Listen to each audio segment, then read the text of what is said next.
Anyway, sorry, I got distracted. There's a lot of thrilling excitement over in this quadrant of the room. In any event, he loved Samuel Beckett, and he was reading Beckett at that moment.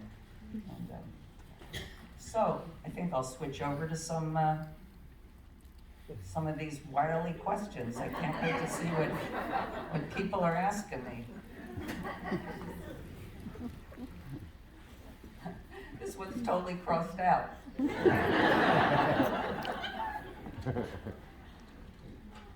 let's see what this is. While I was stuck on the Schuylkill for 3 hours, what were you doing?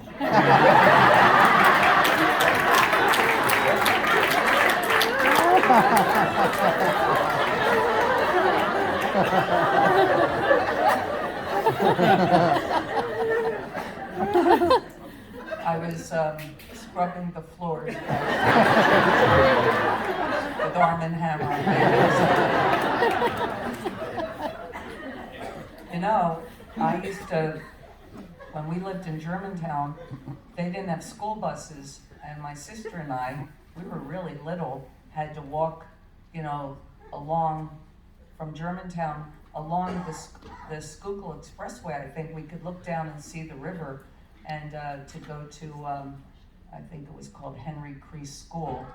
And yeah, it was really scary when there would be like big storms and heavy winds and stuff. We were always afraid we would be swept into the Schuylkill River. Why didn't you sign our books?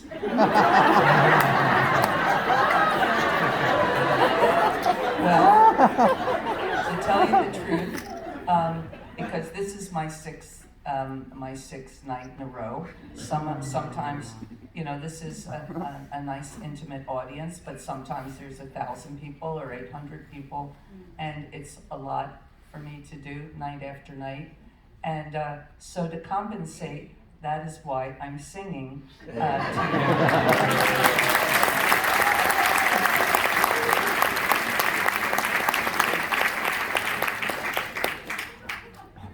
Miss Smith, how did you stay alive?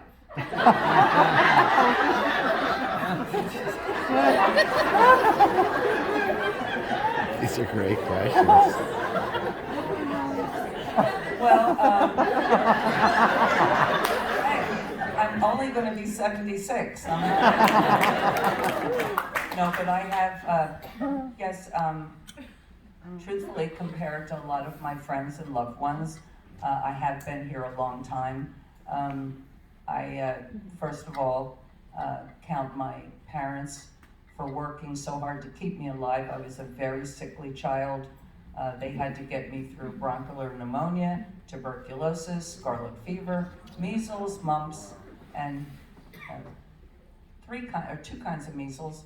The Asiatic flu, which was the pandemic of 1958. So they got me through a lot of stuff, and I survived all of that, and I think it strengthened my immune system, and plus I take care of myself. The only vice I've really ever had is coffee, and I've cut that down, and couldn't really smoke. I smoked pot for a little while in the 70s, but I can't really inhale. Like I puff on cigarettes, but I can't inhale because I have bronchial problems. But just truthfully, balance, moderation. And one place I learned that was from the Bible. It always bothered me how, you know, they have the Last Supper and everybody's drinking wine and everything, and then they keep drinking and they keep drinking. And Jesus asked them to hang out with him in the Garden of Gethsemane while he was praying and keep an eye on them, and they all fell asleep. But they drank too much. So I try to keep alert.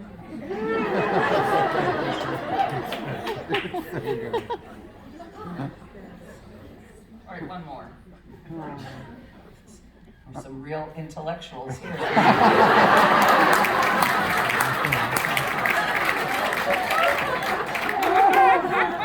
Who looks after Cairo when you're on the road? Now, of course, Cairo is my little Abyssinian runt. A nice little story. She's on the back cover of the book, and the book was published serendipitously on November 15th, which was Cairo's 21st birthday. And that's a very recent picture on the book. And yeah, she was kicked out of the litter box, or not the litter box, the nest, by her mother because she was the runt. She was sort of sickly, she didn't have all her teeth, and her mother was a prize-winning Abyssinian. And I think all of her siblings were like, you know, prize Abyssinians.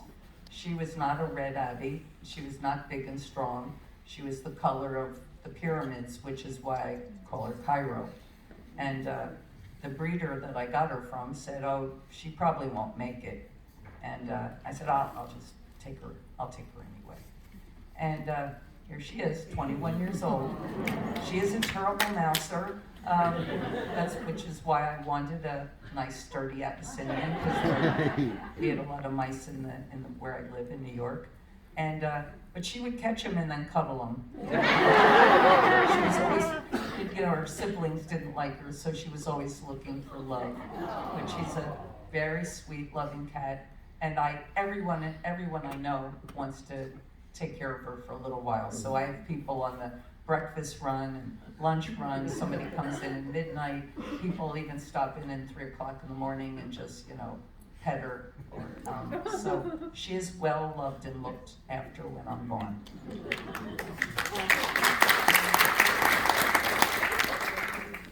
So speaking of gratitude, my glasses, I'm so grateful to my glasses and for the creator of the lens, because I cannot read without them. And you know, if I couldn't read, I mean, that's one of the most important things in life is being able to read, and the books that people create. That's my mom's key ring, B for Beverly. My mom was bigger than life, and so was her key ring. And she ordered it in a catalog. You know, you tell them your initial, and it was like heavy brass, and she always kept it in her house coat. And when she passed away, my sister found it in her house coat, and she gave it to me. And there she is. That's my mom. That's my mom and me in 1976 at Central Park. And Lynn Goldsmith took the picture.